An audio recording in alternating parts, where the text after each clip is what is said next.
Hello, everyone, and welcome back to On the Roll with Matt. I have spoken about a similar subject before, but a recent conversation with a friend brought it back to my attention. We talked about divisiveness and how difficult it has become for people to disagree and simply move forward. There is often an expectation that every difference must be settled. Every belief must be defended, and someone must change their mind. I sometimes think many baby boomers, members of Generation X, and some millennials may be more accustomed to maintaining relationships with people they disagree with. But this should not be a generational issue. Respect is greater than age, and maturity is not guaranteed by the year someone was born. Every generation must learn how to disagree without becoming disrespectful, remain connected without demanding conformity, and value people without requiring them to share every belief. We live in a culture where disagreement is often treated as hatred. People are reduced to labels, conversations become battles, and anyone who challenges us can quickly become an enemy. But unity does not require uniformity. Respect does not require agreement. Honoring another person does not mean abandoning what we believe.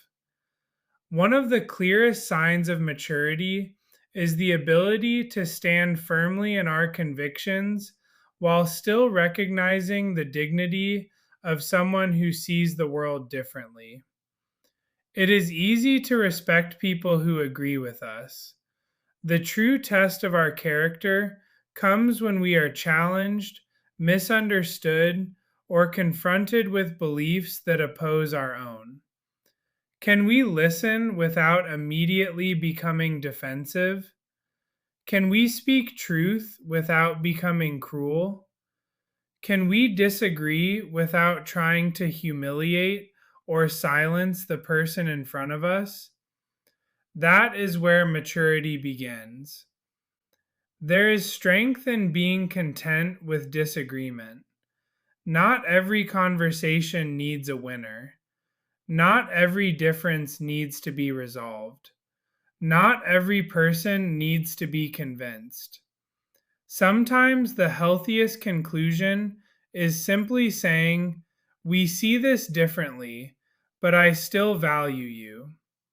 That is not weakness, it is self control, emotional security, and the understanding that another person's beliefs do not have to threaten our own. Humility does not mean abandoning our convictions. It means recognizing that none of us sees the complete picture. Our beliefs are shaped by our families, experiences, relationships, cultures, wounds, and environments. The person across from us has also been shaped by a life we may know nothing about.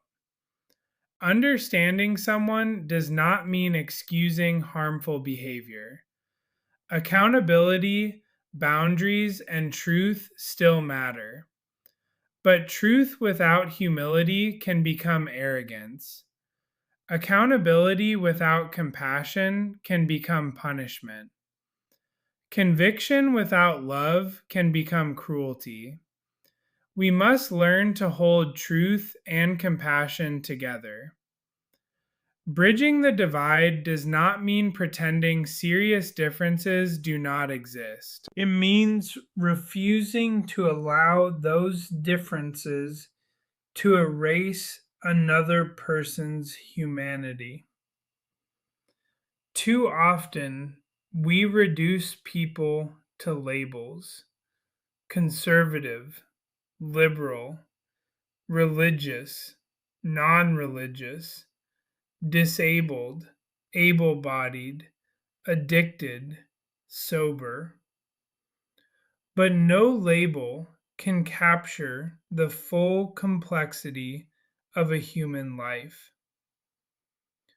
Behind every label is a person with fears, failures, hopes, regrets, relationships, and a story. We may strongly disagree with their beliefs or actions. We may need distance or firm boundaries, but we should never become comfortable with dehumanizing them. Once we convince ourselves that another person has no value, cruelty becomes much easier to justify.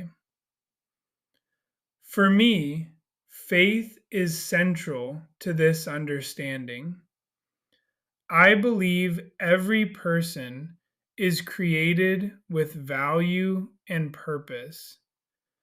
That means I am called to love people beyond agreement, convenience, and comfort.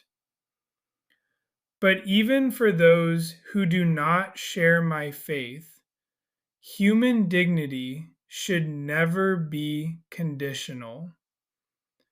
Before responding in anger, we should ask ourselves, am I trying to understand this person or defeat them? Am I responding to what they said or to an assumption? Am I defending a principle or defending my pride? Of course, respect does not require us to accept abuse. We can end a conversation without becoming hateful. We can establish boundaries without seeking revenge. We cannot control what everyone believes or how they behave, but we are responsible for how we respond. We can contribute to the division, or we can become part of the bridge. A bridge does not erase the distance between two sides. It creates a way to cross it. Respect creates room for conversation. Humility creates room for growth. Compassion creates room for healing. And boundaries create room for peace. We do not need to surrender our beliefs to become kinder. We do not need to compromise our values to become compassionate. We simply need to remember that being right is not the same as being righteous, and winning an argument is not the same as changing a heart. The world does not need more people shouting from opposite sides. It needs people with the courage to stand firmly without standing cruelly. We will not agree on everything, but we can still choose respect over contempt, understanding over assumption, and compassion over division. This has been On the Roll with Matt. Keep moving forward, keep growing, and I will see you in the next one.